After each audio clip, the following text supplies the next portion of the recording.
Hi, shalom mga kabeshi. Yan. O, ibablog ko na naman yung aking bahay. O kayo, mga marites, baka kala nyo nagyayabang na naman ako.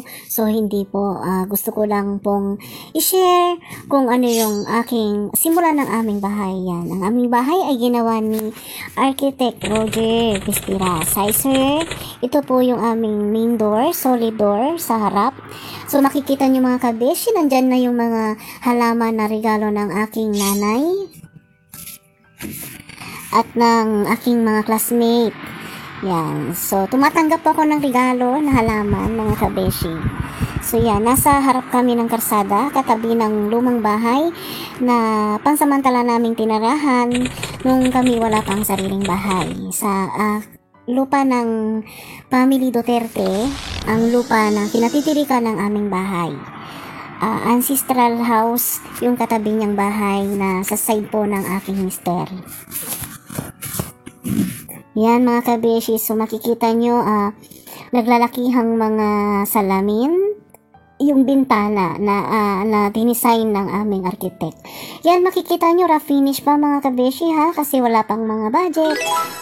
Wala pang budget talaga, so unahin mo ng pagkain. Anyway, naka ano naman na nakalagay na. Yan mga kabeshi. So, yan, sa gilid makikita nyo yung sa likod bahay. Yan yung sa side view din ng bahay. Yan. So, makikita nyo, wala pang door, pero kompleto, okay na yung mga bintana. So, yun ang inuna namin. Bintana, mga kabeshi. Tapos, medyo malaki din ang budget ng bintana. Yan. Nasa harap kami ng karsada. Yan, mga kabeshi. So, wala pa kaming gate. May mga langka, tsaka puno ng nyog. Ito yung sa loob, mga kabeshi. So, pansamantala, pinalagyan muna ng aking mister ng tiles yung bahay. Yan. So, nandyan yung anak ko. Sa gabi dyan sila natutulog para mayroon naman tao. Pero anyway, doon pa sila natutulog sa malaking bahay. Yung lababo na makikita nyo, yung sa color ng tiles, ako po ang may idea niyan kasi nga gusto ko parang may resemblance dito sa kusina ng aking lola. Yan, so wala pa kaming sliding door dyan sa may gilid, wala pang budget mga kabeshi, so temporary plywood pa muna yung nilagay ng aking mister. Dito naman mga kabeshi, dito yung sa CR, design din ng aking asawa, yung minimalistic na din CR. Ito naman sa kwarto ng aking mother-in-law pag nandun sila sa Baluling, sa Mapandan. Yan. So, di ba napakasimple ng kanyang tiles? Din yan, idea ng aking mahal na asawa. So, yan mga kabeshi. So, yung aking tiles ay this design na plain lang. Ito si RR ng aking bunsong anak. Oh, ito na makeover nung aming room sa first floor. Yan, minip-over ng aking biyanan. So, charan! So, may pa-tiles ang aking biyanan na inspired white black color na tiles. Yan. Mayroon ding antique yan, nara na closet or yung nara na aparador. Tapos, yung door lang dyan sa kwarto is yung ordinary lang. Muna, tapos may kama, yan. Small room lang po, first floor. Small room sa first floor. So, pwede na po sa kanilang dalawa ng aking biyanan. So, aakyat tayo sa taas mga kabeshi. So, nakikita nyo, wala pa talagang budget. Kasi nga, yung sagdan namin, wala pang tiles, wala pang pintura. Unahin ang pagkain, unahin ang food, star. Yan, so makikita nyo mga kabeshi, talagang as in rough finish pa.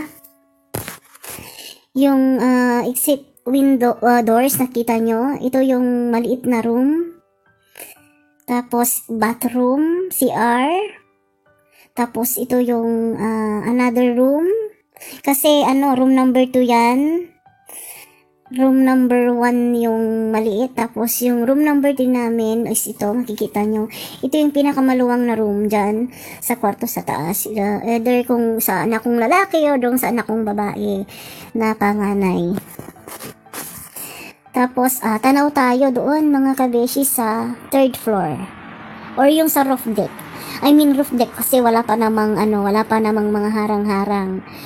So, yan mga kabeshi. So, makikita nyo yung ang ginamit muna ng aking mister na pangharang dyan sa may roof deck is yung mga tabla na ginamit din sa aming bahay. Instead of itatapon, may mini garden din yung anak kong binata noon, kaso nga lang masyadong mainit doon, kaya mainit dyan, kaya hindi na ano yung kanyang mga pananim yan.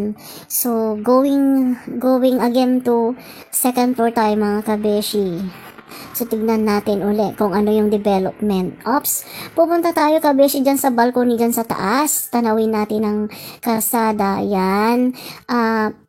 Inuna namin yung mga pinto tsaka bintana kasi medyo mahal yung presyo ng mga bintana tsaka pintuan. Anyway, yung pintuan nabili lang namin ng 30,000, 3 sets yan. 30,000 solid door kasi talagang quality, maganda. Makikita nyo naman ang kintab.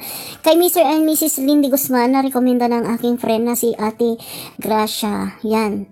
So, makikita nyo mga kabeshi, talagang makikita nyo yung kung ilang piraso na bintana, yung ito yung maliit na CR. So, wala pa talaga ultimo toilet bowl. Tsaka na lang pag may budget na kasi medyo gipit ng lola nyo.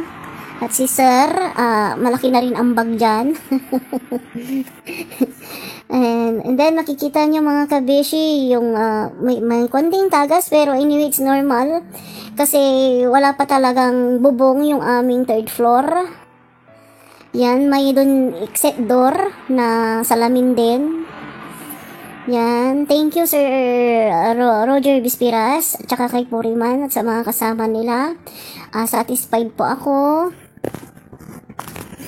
Yan, sa kinalabasan ng aming munting bahay. Yan. May mga tagas-tagas pero anyway, it's normal kasi hindi pa tapos yung sa roof deck. And then, pupunta tayo may window din. Yan, pina-add na lang namin yan na window. Daming salamin.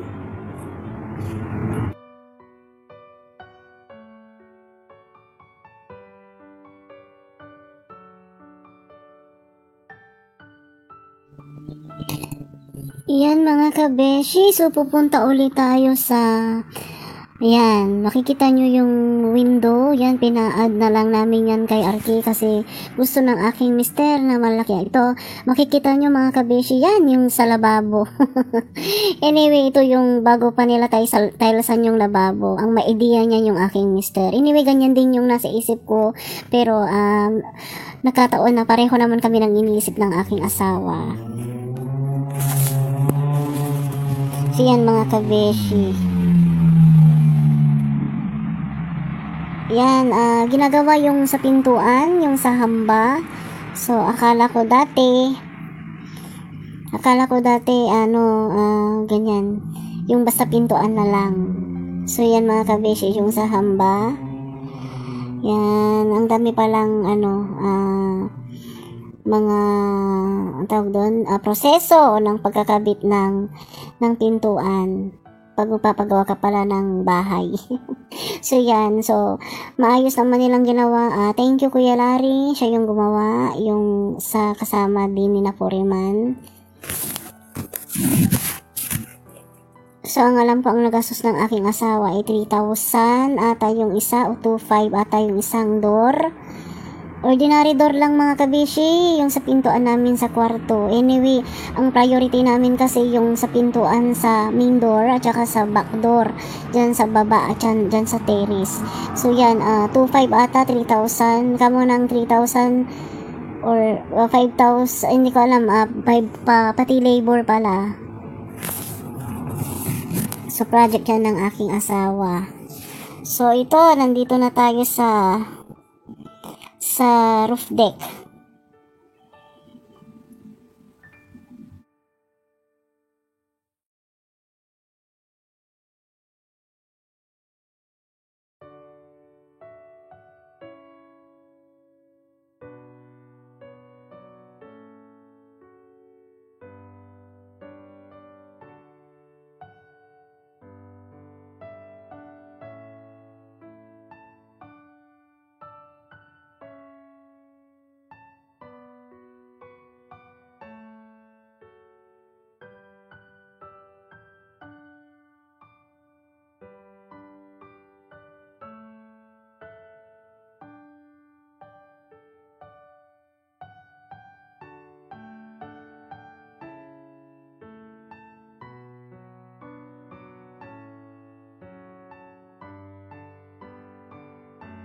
Yan mga kabeshi, aakyat tayo dyan sa finish na roof deck. So mapapansin nyo, naglagay yung aking mister ng isang posit dyan para just in case na mag-garden uli yung aking anak na binata, hindi na siya mahihirapan mag-delete. So lalagyan lang ng hose.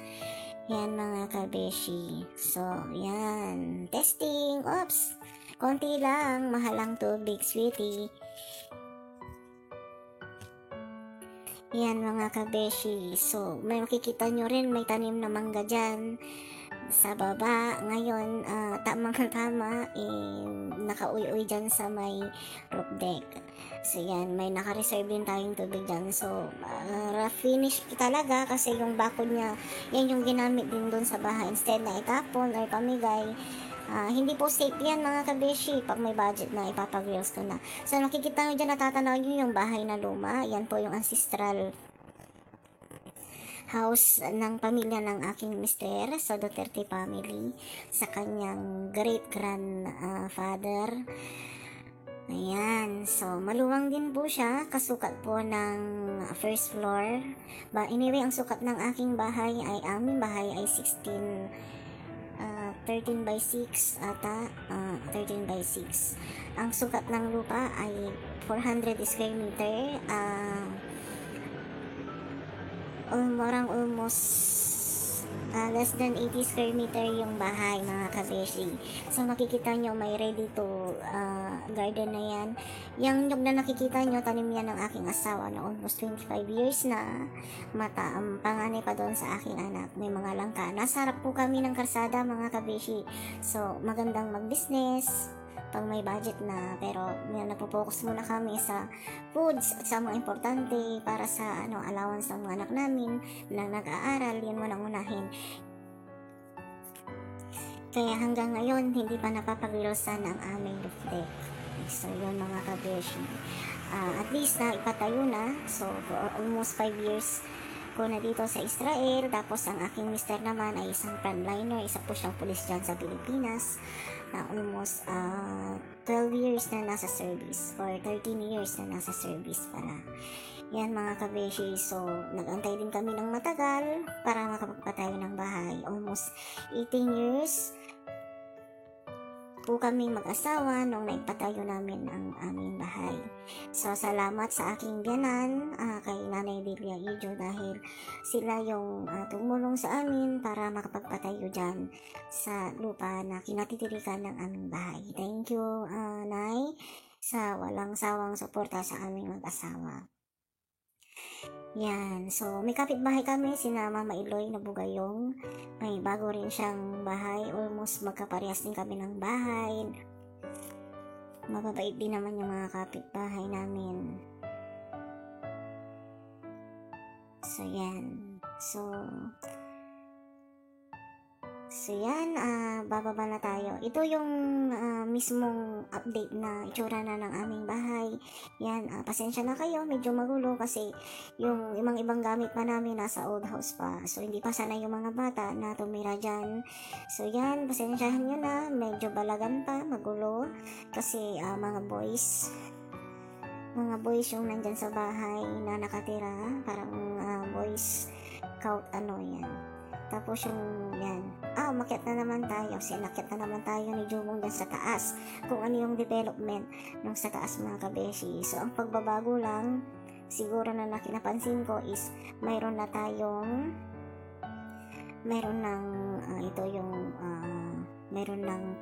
pintuan. So yan, ito yung sa master bedroom. Yan. So yan, may CR din dyan sa loob ng master bedroom, sa harap yan. Tapos ito yung